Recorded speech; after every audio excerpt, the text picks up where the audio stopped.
Brian Kelly met with the media yesterday. I want to take a little bit of time to talk about that. I mentioned in the first hour about Brian Kelly talking about the Greg Brooks situation, so we'll kind of leave that there in the first hour. But he called the press conference to talk about the transfer portal class that LSU's put together. And this was the first cut, just kind of talking about what the goals were and how he feels LSU accomplished those in December and early January.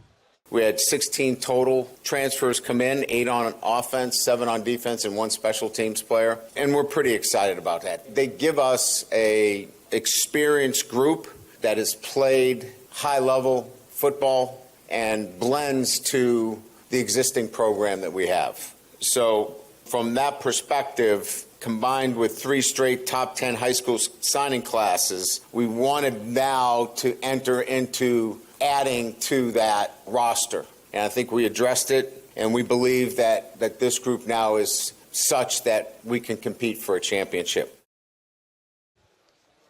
And there it is. That's pretty clearly stated. We believe now that we can compete for a championship. I was a little surprised to hear Brian Kelly entering year 2 say, yeah, we can't get this done.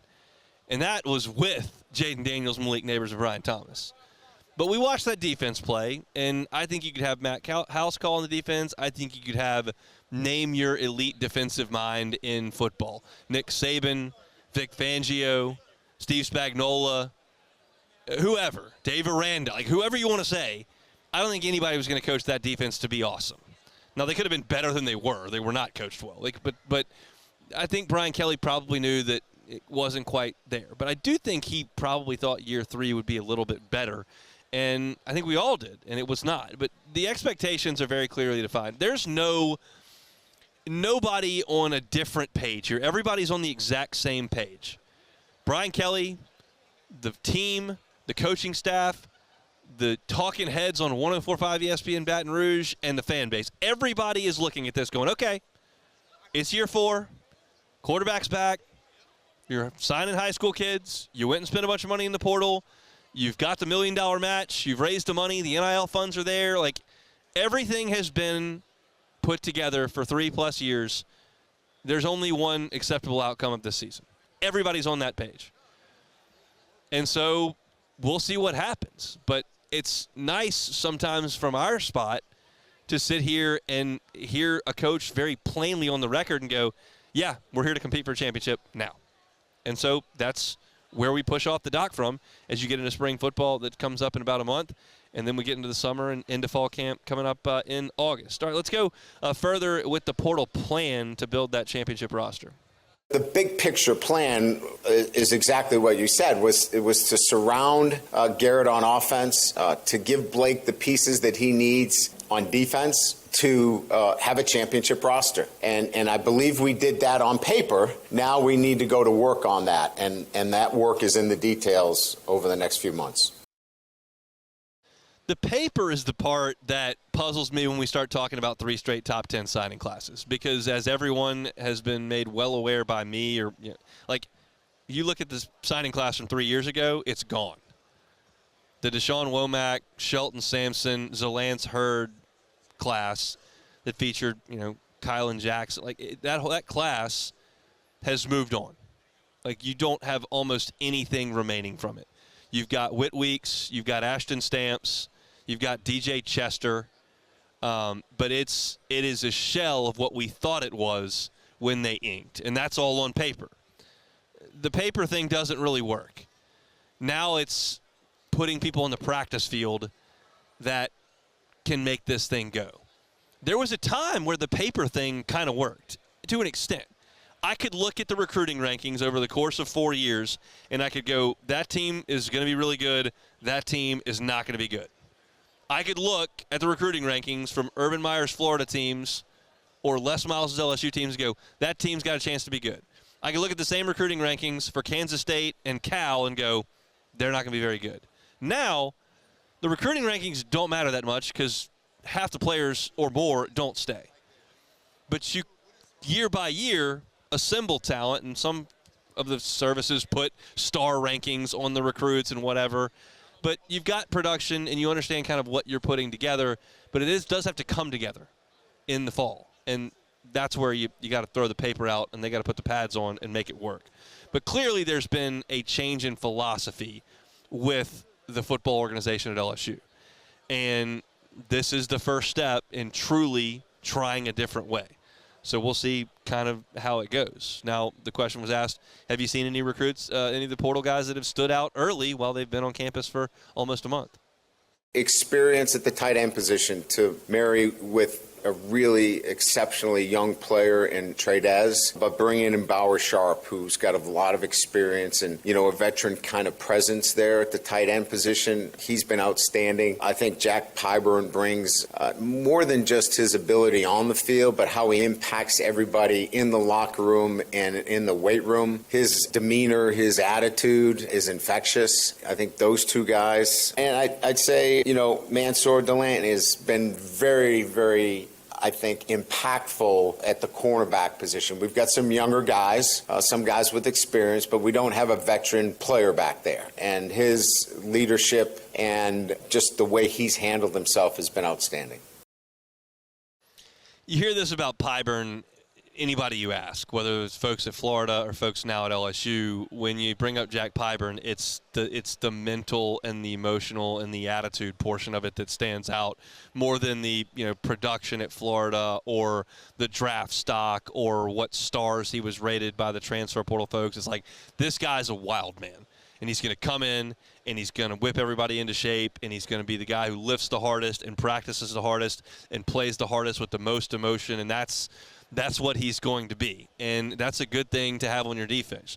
I wish Jack Pyburn had 8 more sacks at Florida than he does. I wish he was a proven elite pass rusher, but he is a proven run stopper. He is a physical presence on the edge. He is a guy that you can absolutely trust to stop the run and to play hard in short yardage situations, and that's all on the field. But you're going to get a guy emotionally that immediately steps in as a leader. And I heard Hester talking about this a little bit in the morning show, but and I don't even have to have been a part of a locker room to make this observation. Like, in this age of half your signing class, if you stay at a school for 3 or 4 years, leaving over the course of those 3 or 4 years or more, and then 16 guys coming in mid-semester to go do spring football, like, there's a lot of getting to know people and assimilating folks into your culture that you got to do.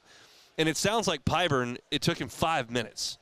And then you can kind of bring everyone along. And as Hester pointed out this morning, like, if that wouldn't have been received the same way 10, 12 years ago.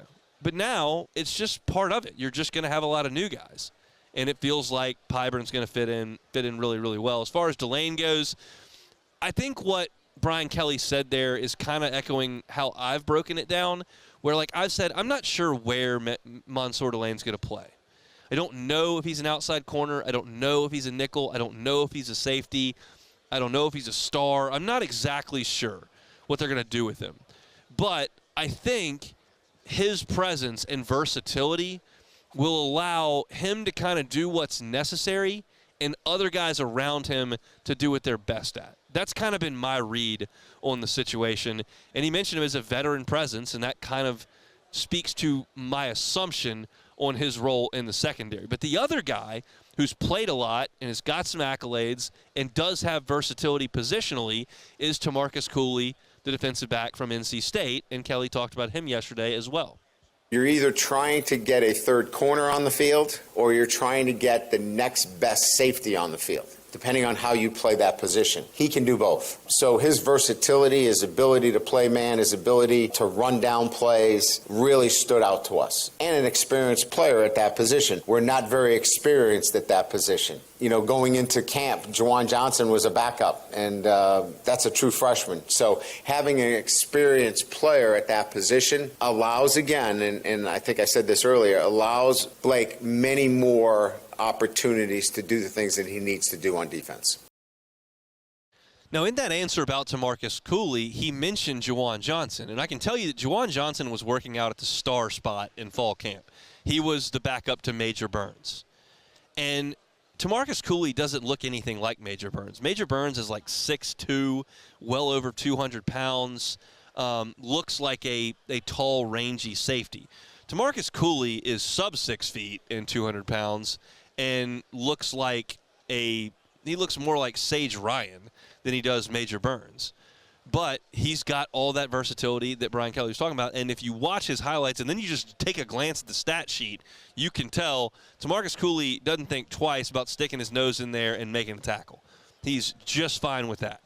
So that is part of that versatility. He can run and chase down plays, as Brian Kelly said there, but he can also get in there and make a tackle in the ground game. And so Cooley and Delane give LSU a lot of versatility as they try to figure out where everybody else is supposed to go. The last bite I want to play here from Brian Kelly yesterday was the perception that LSU had let some folks go because revenue sharing was coming and they had to cut expenses. If you'll remember, Jacoby Stevens was let go. Nick Brissett was let go. There were a handful of administrative people inside the program that are no longer with LSU. And there was a prevailing thought and speculation that, oh, well, they got to pay these athletes $20 million. Like, they're going to get rid of some of these folks that may have a salary that they can put back in the kitty and not lose a lot of production. That was an assumption. Brian Kelly was asked point blank, like, is that why you did some of this? No, and I think that's a natural question to ask, and that revenue sharing comes to us, assuming that the House NCAA decision, is finalized. But I know there are some programs around the country that have had to cut back, but that has not been the case here. So there you have it. That's one of those deals where he can tell the truth or he can kind of make something up there, but that's the answer that you've gotten from the guy that's in charge of the entire football program. So he says, no, we've got an idea of what we want to do, and we're implementing that. I'll kind of leave it at that. Hey, thanks for watching Hunt on LSU. Before you get out of here, do us a couple of favors. Hit that like button, leave your comments below, and subscribe to the channel for all your Fighting Tiger football talk. See you next time.